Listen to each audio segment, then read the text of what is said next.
This is a money mindset masterclass for the high value woman. We're not going to do the surface level affirmations you've tried before that are not working for you. We're going to go deep into truly brain and life rewiring affirmations that I guarantee you have never heard before. We are going to figure out your specific blocks and how you can eliminate those blocks right in this very video. One woman who did this training with me live went on to create over $70,000 more within a month of following this training. You are learning this from a woman who has come from no rich background, no rich family, to being self-made rich with a rich husband and getting to hang out with rich people to see how they really operate in real life, and so that I could spill their secrets to you. And I want to catch you right here, because if me throwing out the word rich gives you a kind of cringy or icky or dirty feeling, realize that, because it's really important and we're going to come back to it later. Let's dive right in, ladies, and start talking about money mindset for the high value woman. If you've dabbled in any of this money mindset manifestation stuff, you may be struggling with thoughts of,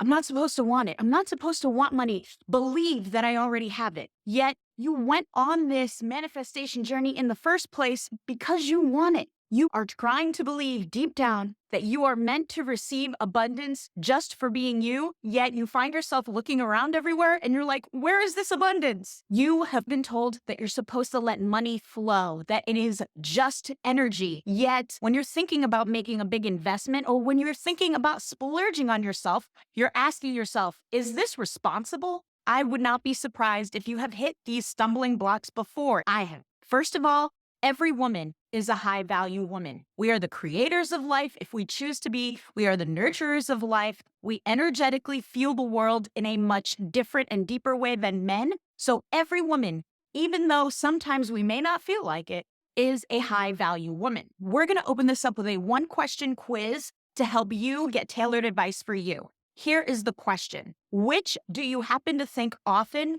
when it comes to money? And if you answer more than one, that's fine. A, there isn't enough money. B, money is a necessary evil. Or C, it's a dog-eat-dog world. Hold on to your answer or answers, because we're going to come back to it in a second. Dave Ramsey, who I don't always listen to for financial advice, says that money is 80% behavior and 20% knowledge. Since behavior is by far the bigger component, let's break that down even further. Where does your behavior come from? Your behavior is a mix of your identity and your beliefs. Let's get this specific to money. Your beliefs about money affect your behavior with regards to money, and that affects your financial outcomes. The more empowered we can get our beliefs surrounding money, the more satisfaction you stand to gain in terms of your financial outcomes. This is hard science, and this has been studied. Those with negative beliefs about money tend to make poorer financial decisions than those with strong, empowered money beliefs. As a woman, this gets complicated even further because we have this added dance of doing versus receiving. Sometimes we do so much that we actually cut off our own ability to receive. Have you ever felt that? In this video about achieving a strong money mindset for the high value woman, we are going to tackle that. But let's see how this cycle continues to play out. If you continue to have negative money beliefs and keep making poor financial decisions, those will just reinforce your negative money beliefs. This is a negative feedback loop, and it's one we want to avoid. You can attempt to muscle or discipline yourself out of this. That's sort of the Dave Ramsey style. Save a lot, eat canned food, never splurge. But that never makes a shift in that core layer of beliefs and identity. So at best, you'll only see incremental improvement. And that's why people who follow the save, save, save strategy never end up rich. They may end up with a security blanket. They may end up without debt. And by all means, if that's all you're craving, that's fine. But that type of advice is not the advice that gets you rich. So the first part of what we're going to focus on are those core layers that will impact everything that has to do with money in your life, your beliefs, and your identity. As you listen to every word that's about to follow, you may realize some huge mistakes you've been making with regards to money. That is a good thing. And trust me, I have made all of these mistakes as well. The point of noticing the mistakes is not to try to deflect, not to defend yourself, and not to judge or poo-poo on yourself. It's to lovingly give yourself grace, see where your past behavior has come from, and promise yourself that you're going to modify your behavior going forward. For so much of this video, I'm going to use the metaphor of a clogged pipe. That pipe is your money pipe. If it is clogged, it is blocking the flow of money. So we're going to take steps to remove the clogs. Do you ever say to yourself, I'm bad with money. I'm just not good with money. Other people are good with money, but I'm not. This is an identity. You have taken on the identity of somebody who is not so good with money, and that is screwing you over. Here's why. If your identity is of a person who is just not that great with money, what do you think your behaviors are going to be? You won't behave like someone who is good with money. You'll be wasteful. You won't track what's in the bank account. You won't look for opportunities to invest. You'll naturally feel afraid of them. No. So one shift you are going to start making today to have a better money mindset as a high value woman is say to yourself, I am learning about money. I am learning how to be good with money. I can be good with money. I am improving my understanding of money. I am calming my emotional reactions to money. And let's sit with this last mantra for a second. I am calming my emotional reactions to money. Why is money such an emotional thing? We often use the phrase, a relationship with money. But do you have a relationship with a desk or a chair? No. A desk is simply an object and a tool for you to use in the way that you need it. So is money. Money is not another individual or human being or spirit that you have a relationship with. If we remove this component of feeling like you're in a relationship with money, and money is a tool that you can learn to understand, doesn't so much of the emotional tension begin to fade away? Keep reusing this money affirmation. I am calming my emotional reactions to money. I am improving my understanding of money. That is called financial self-efficacy.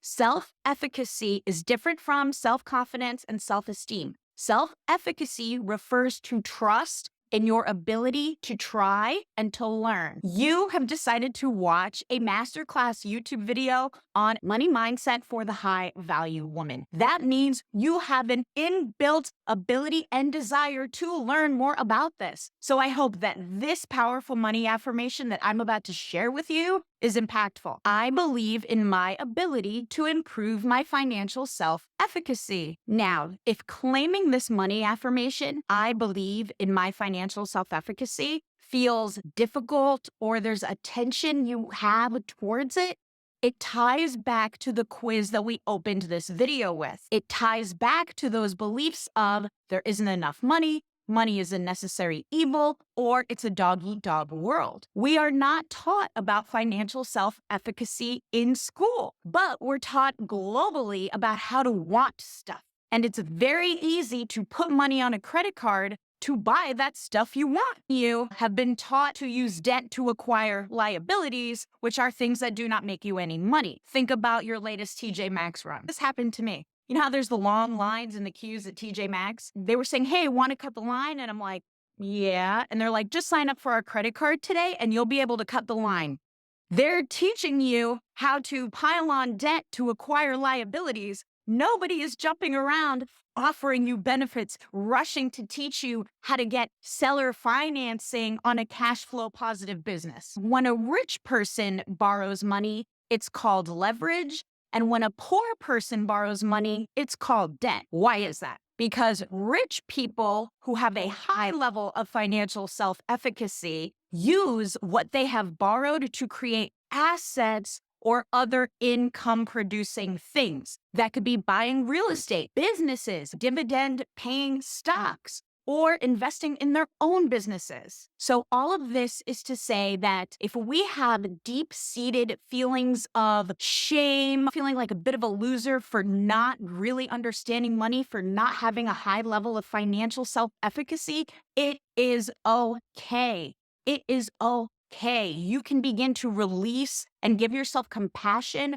for those feelings of shame. But you also have to make the commitment to improve it. If you're not quite sure what the APR interest percentage on all of your credit cards is, can you not easily log into your bank accounts and check that information? Can you not Google ways to lower my interest rates? All of these are ways that you improve your financial self-efficacy. When you have those feelings of guilt or shame around money, you keep it the dirty, scary monster in the corner. You never increase your understanding of it. Start releasing those feelings of guilt and shame, and that begins to clear your clogged money pipe. Here are some affirmations regarding this. I can understand money in a way that is useful to me, even if I haven't learned it yet. And this is extra, extra, extra important for high value women, because one of our roles as women is being a steward of money. That means instead of always focusing on trying to be a creator, a producer, a doer to earn money, you need to shift your thinking a little bit to take on that identity as a steward of money, somebody who organizes and deploys money. Peter Diamandis says, organized money attracts money. So you are now the steward, organizer, deployer, and attractor of money for your family. Do you avoid looking at your bank account? Avoidance is one of those behaviors that come from guilt, shame, keeping money, that dirty monster in the corner, and that avoidance is one of the things that's clogging your money pipe.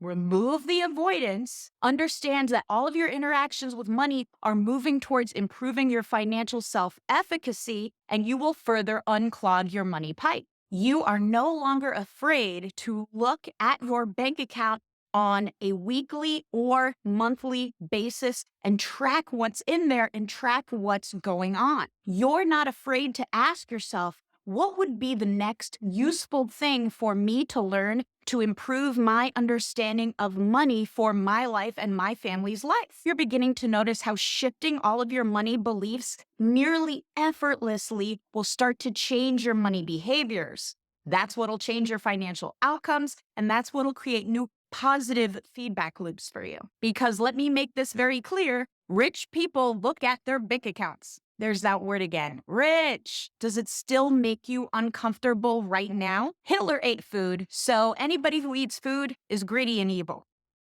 That sounds ridiculous, right?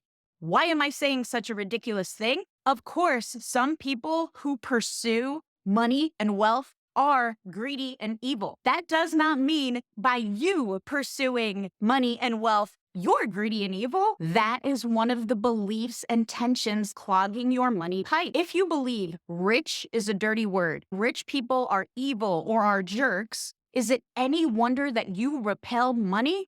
You don't want to be an evil or dirty person. So even if it's subconscious and deep down, if it has been downloaded onto you from your family or other people around you, that the pursuit of money is bad and evil in some way, it's no wonder you repel it. Of course you would repel that which you believe to be dirty or evil. If you believe rich is unrelatable, it will stay unrelated to you. You will continue to take the actions that keep you not rich. You continue to experience this painful, ongoing tension of believing that pursuing money is bad, yet always thinking about money and always wanting to make some more of it. Some of my family members think that pursuing money is selfish, yet they'll go ahead and buy a lottery ticket. It's weird, right?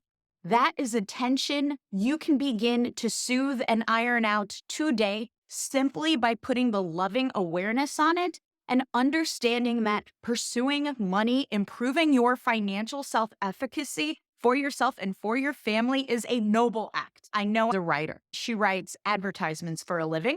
She was offered a high-paying, low-time commitment job writing ads for a company. She convinced herself, though, that if she took that job, one of her friends who also worked at the company might lose their job. She ended up asking the business owner, my friend, all of these personal, detailed questions about it, and the business owner no longer felt comfortable hiring her. What happened here? Negative beliefs about money that it's a dog eat dog world and that if she wins, someone else will inherently lose, affected her money behavior, acting in scarcity, asking all of these weird questions to a business owner, which frankly, it's not her business to know about. And that affected the poor financial outcome of her not getting that job and then stressing out about money all over again. When in reality, what that business owner wanted was more jobs and more opportunity for everybody. If she wrote good performing ads, the company makes more money and even more writers can get hired. Money is not always a zero-sum game, but let's be real. Sometimes it is. In the stock market, one person wins and another person loses. But there are so many other areas of life where one person winning does not directly correlate to another person losing. Things like investing in business, investing in developing countries, even charitable contributions, right? Therefore, you no longer have that dog-eat-dog excuse to keep money the scary, dirty monster in the corner. You are officially done with this pipe clog right now. I had a smart friend. He was like, Laura, you got to get this NFT. You got to get this NFT. It's going up. It's going to the moon. I felt FOMO, wanting to make a ton of money like quickly just by getting an NFT. I spent over $35,000 on an NFT that frankly, I don't even take my own advice with because I have not checked the value on it in quite some time because I know it is. What did I do? I did not follow this super important money affirmation of I pause and gain understanding before I make a significant financial decision. The irony, when you keep money, the dirty, scary thing in the corner, you're more prone to resisting good financial opportunities and ape in on really bad, really scammy ones, which is hella ironic, but it makes sense. You might not want to learn about the real estate market in your area. You might not want to learn about how to set up Airbnbs or party rental properties. But if everybody around you is like, oh my God, this crypto coin, it's going up, it's going up, it's going up. You feel like, oh, okay, I'll go in, I'll put into that. These things happen, don't they? It all stems from those identity issues, labeling yourself as somebody who is not good with money, and those beliefs, money is evil, money is scary, there isn't enough money. Pause,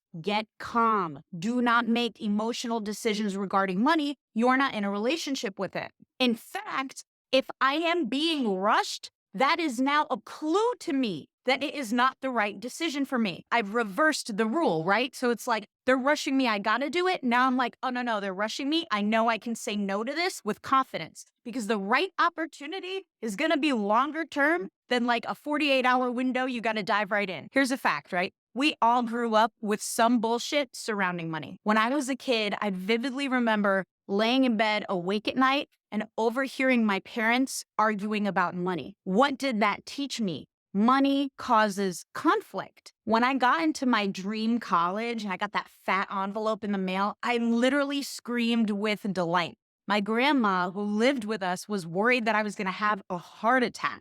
When I called my dad, who was at work, and told him the great news about me getting in, literally his first question for me was, did they say anything about financial aid? What did that teach me? Cost is the primary concern. We're worried we don't have enough money. None of that is to vilify my parents at all, but it's to help inspire you to gain an understanding of some of your experiences that might have contributed to your current money beliefs. One of my deeply ingrained money beliefs that I have to consciously work on every day is there's not enough money. That is one of my biggest personal money clogs. If you're starting to discover some of your own money clogs, I want you to sound off and share what it is in the comments below. It'll be so inspiring for people to understand that they're not alone, and it'll help you verbalize, put words to where you're really at, which helps clear your pipe because it's no longer this clouded emotional feeling. You're gaining an understanding of it. Let's dive into the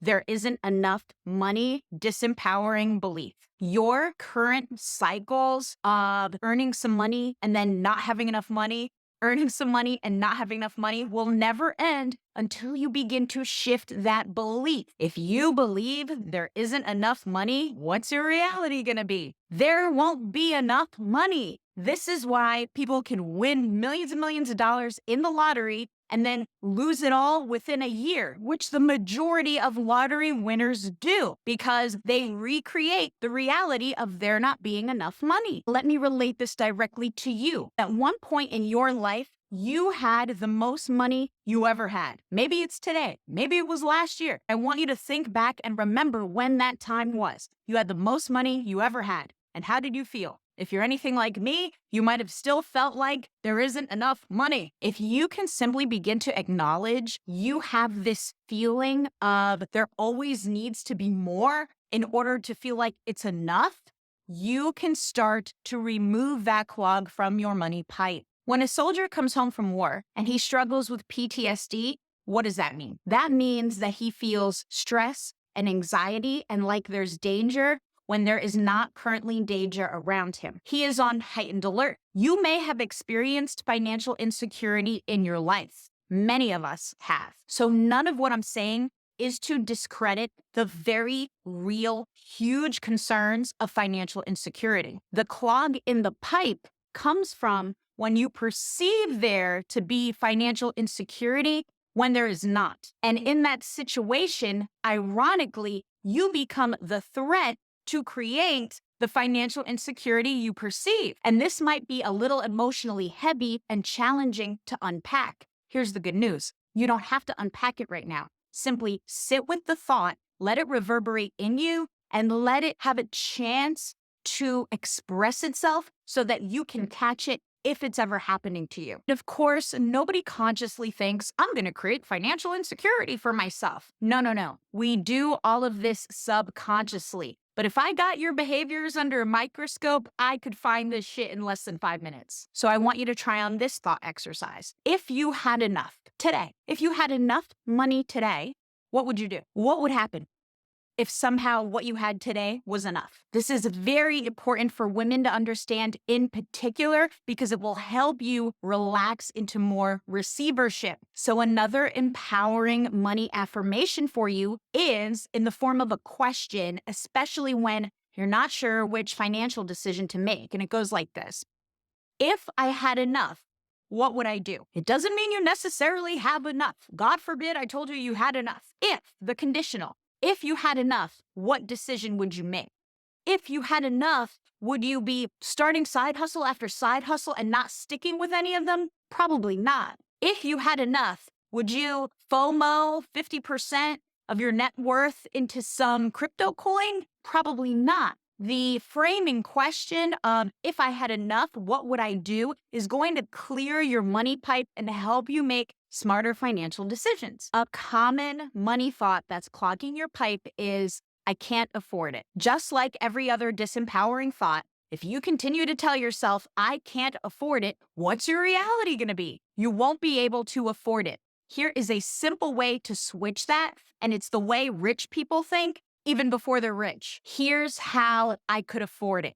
Just try it on, even if you don't believe it to be true yet. It's going to get your brain thinking of creative ways to afford the things you want to afford in life, especially those investments that stand to actually yield you more money, like building your business, investing in coaching, investing in team, or whatever it means for you. We have gone through a long list of money affirmations so far, and I have a few more in my notes, but rather than hammer you with them, I think it'll be more effective if you download them, so I will put them in a PDF download that you could get at the link below. You do not need to use every single one all of the time. That would be too busy and crowded. Make sure you pick the few that are most resonant that you think would get the biggest impact on you and stick to using those multiple times throughout the day. I'm going to share the questions you need to be asking yourself regularly to cultivate positive, rich mindset money beliefs as a high-value woman. And we're going to conclude with an exercise that's really going to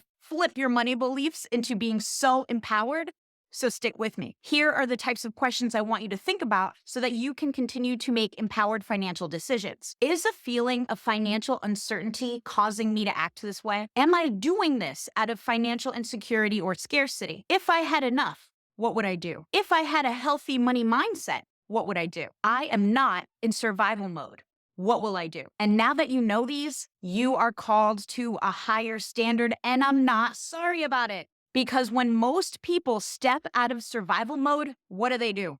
They somehow land themselves right back in survival mode. And I don't want you to do that. If you simply do not do that, if you simply avoid bad financial decisions, you are way better off than like 90% of the population. One of the biggest things rich people do is avoid crazy risk. So as you step out of survival mode, you are not going to put yourself back there. You're going to continue to improve and level up your financial self-efficacy and keep gradually making smarter financial decisions. That might start to look like investing some of your money, keeping that dry powder, cash on the side, ready to calmly deploy when the well-researched opportunity that you feel good about comes to you, which it always will. Not all in aping into whatever opportunity is popping off for the second because you hope it's going to save you. To conclude, we are going to do an exercise together right now and get your money beliefs empowered and help you create good financial behavior. And if you won't even do this simple part, if you ignore this, then do you really want to improve? I guess not. But if you do want to improve, grab a pen and paper right now. And pen and paper is better than your phone for a whole bunch of reasons. That could be another video, but just trust me, it has a bigger impact. So go grab a pen and paper right now. And I want you to write down the numbers 1 through 10. Everybody can do this, right? This isn't hard. You can do this, yeah? For each number, I want you to write down an existing money belief that you have without judgment, without guilt, and without shame. So for me, number 1 would be there isn't enough money. Number 2, money can lead to fighting, and on and on and on, until you get to number 10. If it feels tricky to come up with some, just get started. You'll be surprised. By number 10, you'll be flowing. You might need to do 15, and that's fine. Now what you're going to do is flip that page over, and you are going to write down the opposite belief. Quite literally look at the language of what you wrote and figure out a way to write down the opposite thing. If your number 1 was, there isn't enough money, the opposite would be, there's always enough money. The universe is big, huge, and gigantic, by the way, like there really truly is enough money. You may want more of it, and what we're working on here is designed to give you the foundation to have more of it, but let's be real, there is enough money. So if you wrote down, I'm bad with money, really simple to come up with the opposite of that, I'm good with money. You're going to keep your list of opposites somewhere where you are certain to glance at them every day. Maybe your bathroom mirror, your computer, next to the coffee machine, put them in a frame and put them next to your coffee machine. When your family sees this, they should hype you up and they should hype themselves up too to absorb some of those positive, empowering money beliefs. Make sure you get a conscious glance at that list, that opposites list, once a day for at least 90 days. When you have an old programmed thought or feeling around money, which you will, catch it with gratitude. How cool is it that instead of just being emotionally manipulated by all of the charge money has on you, you can catch it and be like, ooh, that's a disempowering money belief I just had. So instead of judgment, catch it with gratitude and love. And then conjure up in your head the visual image of your list of empowering money beliefs. Remember the money affirmations and the money questions you could get at the PDF below?